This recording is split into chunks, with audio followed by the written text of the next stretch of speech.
Breaking news. The initial results from the Trump administration's audit of the U.S. voting rolls shows hundreds of thousands of dead people registered to vote and thousands of illegal immigrants actually voting. Coming up, we'll tell you about the audit, why California is now being sued twice by the Trump administration, and how you can help us enact a California voter ID requirement in 2026.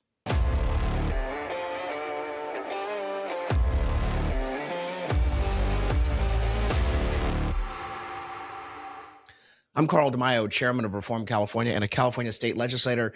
Please excuse my voice today. I came down with allergies and I'm on the road right now on a statewide bus tour, giving about 3 to 5 speeches a day at our rallies for the California Voter ID Initiative Signature Drive. So my voice hopefully will make it through today's podcast. I wouldn't miss it because there's some really important developments in the fight for election integrity across the country. It comes in the form of an initial assessment, if you will, of how bad the voter rolls are in the United States when it comes to dead people remaining on the voter rolls, getting ballots, and of course, ineligible people, including illegal immigrants, being registered to vote, and some of them, yes, actually voting. So we're going to share with you the data that has come out. This is initial data from the Trump administration's Department of Justice deep dive audit. But the problem with these initial numbers is that it's just the scratching of the surface. I'm going to let Harmeet Dillon, one of the lead Trump appointees of the Department of Justice. She is the deputy secretary of that department, the deputy attorney general for civil rights, and all the voting rights issues fall under her bailiwick. She posted this short update.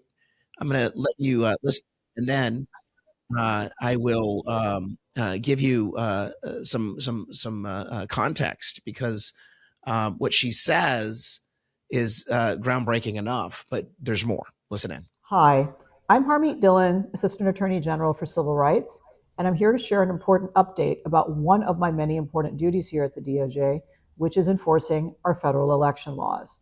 Here's some facts and figures for you. In the last 8 months, the DOJ has reached out to all 50 states, asking them to share their voter rolls with us so that we can help them comply with the Help America Vote Act, which requires states to maintain clean voter rolls. Now, just so you know, there are 2 key statutes at the federal level that states have to comply with for elections. Help America Vote Act, which has certain standards on list maintenance that states have to comply with for federal elections. And then also the National Voter Registration Act, NVRA. The federal government, the DOJ, has absolute authority to audit, to inspect, to compel, to enforce those provisions. States can't just say, oh, we're not going to cooperate with your investigation. We're not going to comply. So she reaches out to all 50 states, and then what do you think happens? 4 states complied voluntarily. We sued North Carolina early on, and they are checking the voter records of 100,000 voters who were improperly enrolled on their voter rolls, and they're going to fix their problem voluntarily. So 5 states, 4 states complied voluntarily. 1 state had to be sued. And of course, the DOJ won the suit, so they're now complying. That's 10%. So only 4 states complied. So the audit numbers I'm about to share with you are based upon only 4 states, red states, by the way. We have an agreement in place almost with another dozen states, and I expect... So 4 states complied, 1 state sued, North Carolina, and a dozen states are about to comply. Well, that would bring us up to 17 states. We're not even breaking half the states. And I expect very soon we'll be looking at their voter data and comparing it with our records and helping them clean up those voter rolls. Now we have 15 lawsuits pending against 14 states. That's right. Yes. We get to our blue states that are in willful noncompliance. We will not let you look at our voter rolls, even though they allow nonprofits on the left to get their voter rolls easily. That's right. California got sued twice, and we are in litigation with them. They're refusing to provide their records, even though many of these states voluntarily provide their voter rolls to nonprofit groups like ERIC and even other groups. And so we are going to make sure that we get to the bottom of those. And then we're going to get to the rest of the states. So we're engaged with nearly 30 states. Here's what we found so far. We've checked 47.5 million voter records. We've found 260,000 plus dead people enrolled in the state's voter rolls. Out of 45 million.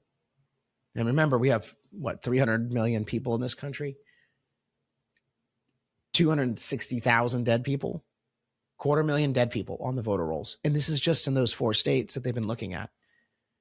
And how many ineligible or illegal immigrants? Enrolled in the state's voter rolls, which is pretty concerning. They're going to be removed with the help of the DOJ. And finally, that there are several thousand non-citizens who are enrolled to vote in federal elections. This is very concerning, and the DOJ is partnering with local law enforcement where appropriate. Now, mind you, we're talking about 250,000 dead people and several thousand illegals. And these are red states. And so this is probably stuff that just fell through the cracks, not willful noncompliance. What do you think those blue states are hiding? Why do you think they don't want to share their data? Oh, you and I both know why. They are actively putting bad records on the voter rolls. They're actively allowing non-citizens on the voter rolls. And so I do believe that the DOJ is going to get the data. They have a right to it. They're going to win in court, but the blue states are trying to slow this down so that nothing happens before the 2026 midterm and the Democrats can get the control of the Congress. Where appropriate, to prosecute people who have unlawfully voted in our elections. Even one person voting who shouldn't have voted is one too many, because every citizen is entitled to one person, one vote assumption that their vote is being counted equally and only with other American citizens. We will not rest at this DOJ with the leadership of the Attorney General, Pam Bondi, until we complete this project and provide confidence to all American voters that the rolls are clean and the elections are free and fair. Thanks. All right, that's Harmeet Dillon, and she's doing a marvelous job.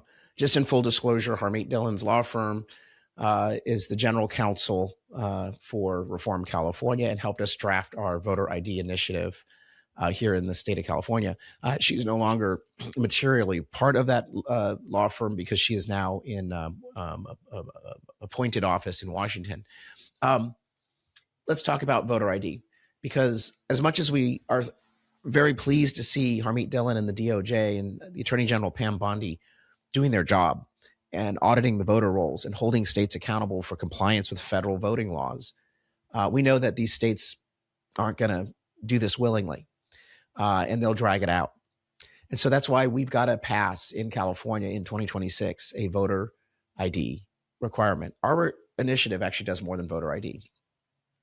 It requires citizenship verification in order to be on the voter rolls. It requires auditing of voter rolls. It imposes higher standards for list maintenance to hold election offices accountable.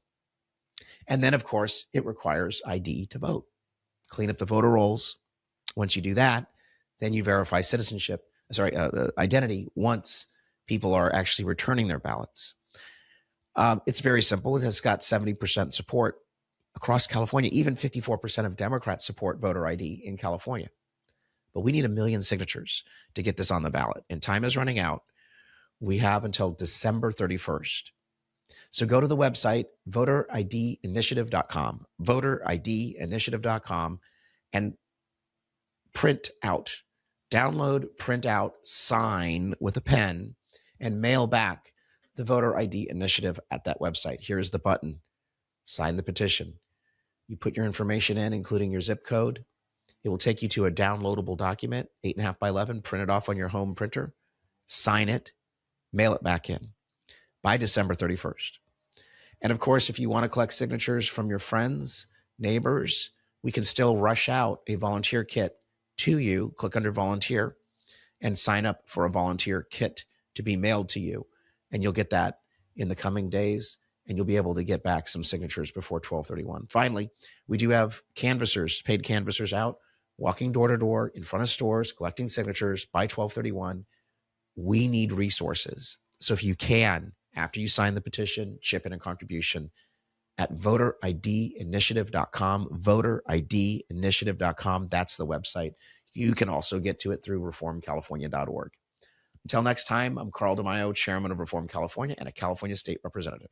Thanks for watching, and I hope you enjoyed this episode. But before you click away, please subscribe to this channel and click that notification button so you get updated when we post new episodes. Plus, like this video and share it with your friends so that we can help spread our message across the state.